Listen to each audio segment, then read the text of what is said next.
Bitcoin right now trading a scotch below 36,000, Ethereum at 2,500. Look, let's not sugarcoat it. Bitcoin down about 37% in the month of May. If you look at the CoinDesk data, some of these, when there's volatility especially, you see these the data vary a bit between exchanges, between reporting mechanisms. What are your thoughts, big picture, on where we are right now? Well, I mean, I did the whole daily briefing, feels like a month ago, but I think it was Monday, about this. And my view is corrections in crypto are expected. And I've told everybody from day one that you need to be able to expect at least a 50% correction in the middle of a bull market. And we've had pretty close to that. Ethereum has been pretty close. Many of the alts have been larger corrections than that. So it's expected, it's normal. Within the logarithmic trend, you get these things, but they don't do a lot of damage to the chart overall because the logarithmic trend holds true. So I don't have any issue per se with the volatility. The key of crypto markets is buy and hold and don't use leverage. If you're doing anything else, you're exposing yourself to extreme volatility that's hard to deal with. If you buy and hold it, you just sit and wait, and you use these moments to accumulate. So I put a piece out for Macro Insiders, for Global Macro Investor, and put a piece on Real Vision's daily briefing just to say, listen, you should be accumulating in these kind of sell-offs. Nothing has structurally changed. Yes, there's a bit of a fight going on with the Chinese miners, and I think the outcome, there's a number of different cross currents going on there, but mainly I think it's to reduce the coal consumption of the Bitcoin miners who are using coal. Those are the least regulated of all. So I think that is part of the narrative, and the Chinese are getting themselves set up properly for their central bank digital currency to make sure that that the on-ramps and off-ramps are all right and that kind of stuff, and regulations in place. So yes, there's been selling from these miners as people have been shut down or people don't know where they are. They haven't got clarification with the Chinese government. There's been the narratives and all the kind of Elon Musk sagas and then other sagas going on. This market price action, to me, feels like it's the fear of the weekend is now upon us, because we had two awful weekends, the last 2 weekends, and it was like, oh my God, what are they going to do to us? What's China going to announce overnight? Are they going to burn Bitcoiners at the stake? So that's what's going on, I think. Now, I think that these kind of moves require time for the market to digest. There's overhang, there's a kind of general uncertainty. But from my conversations I've had this week, it sounds like there's a lot of institutional money about to come back in again. As I've talked about that feature, there was less institutional money for a while, but I've heard that there's a lot coming. So I think that soon we will have a trend change back up again. If I look at the Bitcoin chart, could it make a new low and then bounce? Possibly. But it's starting to get to the weekly 9 count on DMARC, which is one of my favorite technical studies that from Tom DeMark. And I was even chatting to Tom this week, and he's like, yeah, it could have another new low. But then we start setting up for this weekly. If we had a new low, we'd set up for a daily low and a weekly low, which is an extraordinarily strong signal in that kind of charting technique. Right. Raoul, so much there. First, we should say, as you and I have both said many times, of course, not financial advice, particularly for retail investors. You need to understand your own risk tolerance. Talk to a financial professional before you dive into these markets or any. That's a big question. Who is your financial professional, and what makes them more professional than you and I talking? Considering we've both been in financial markets for 20 years plus, it's kind of crazy how people deal with this these days. It feels antiquated. Well, the interesting thing about it is I think that if you think about what we do here, very different from what someone who's going to do, who's going to look at an individual's risk tolerance, their objectives, life events, those kinds of things.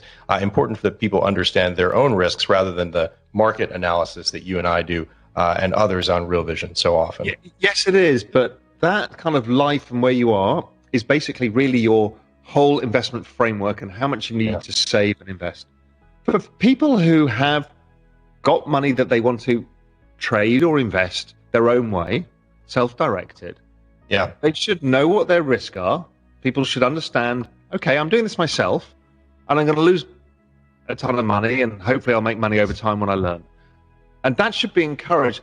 I think we've swung the pendulum. Well, it's actually moving back. We swung the pendulum so far. Just trust this guy on Wall Street because he's your expert, to, oh my God, I don't trust anybody anymore. And then we've seen the rise of the millennial cohort of people starting to discover trading themselves. And fascinating. I don't know if you go to Wall Street Bets and read some of this stuff. The basic thing is YOLO. It is, I know I'm going to lose my money. It's a hilarious game, but if I get it right, I'll make a ton of money. It's like supreme risk seeking. We often see a lot of that in Asia too, where, for example, we see a lot of the cryptocurrency leverage trading. It's a new way, and it's okay as long as you know your risk. If you know your risk is, I'm going to lose all of this pot that I've just saved, go for it. If it is, I'm going to do it on leverage and I'm going to lose my future and end up in prison, maybe don't do that. It's figuring out how to do it sensibly, but you can still get the most out of it.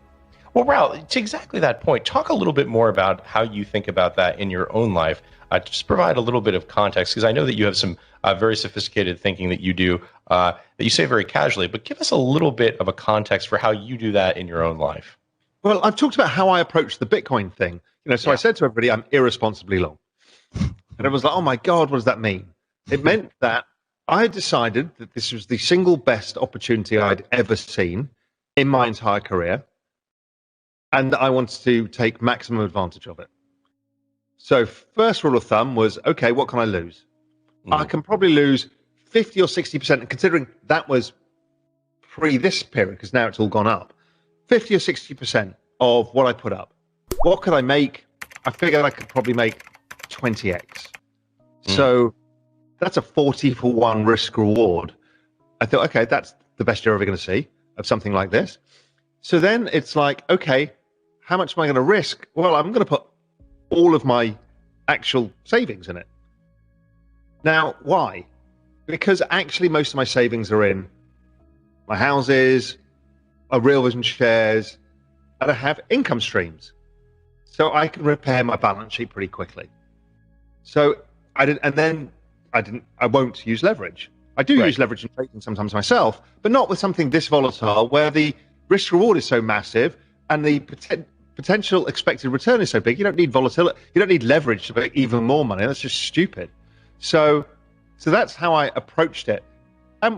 Different markets, if it's a bond market trade, which is very low volatility, I might take leverage by using futures or options. With options, I'm defining what I can lose. Right. And with futures, okay, that's a bit racier. So you have to use stop losses to say, how much am I prepared to lose of my capital on this particular trade? And with leverage bets, you tend to try and not put massive bets on. Occasionally, a few times in a lifetime, the bond trade about a year and a half ago was worth putting some big leverage into and taking a lot of risk. But they only come across occasionally. People are too eager to put leverage on and take the big bet. When really, if you heard me speaking today, I'm not getting excited about anything. So why would I, if there's no big, massive thesis that you really understand the situation, you understand your risk rewards, and you're prepared to take some real risk, why bother? That's so I caution people because I see people overtrade all the time. Right. So interesting. So basically you're saying 100% of your YOLO fund is in crypto, but how do you size that relative to your other assets when you think about more building? It was all the cash I had. So that's how I sized it. Yes. But Raoul, you have every single penny that I had in cash. But you have considerable assets other than cash in your I'm not going to mortgage my house because that would be stupid. Right. Because I don't mind losing money, but losing my home is idiotic because I've worked a lot and a lot of long hours and many years to own it. So the last thing I want to do is hand the keys over to somebody else because I was trading Bitcoin. No. Raoul, everything's lifestyle and what you're trying to accumulate, not about the numbers on the spreadsheet.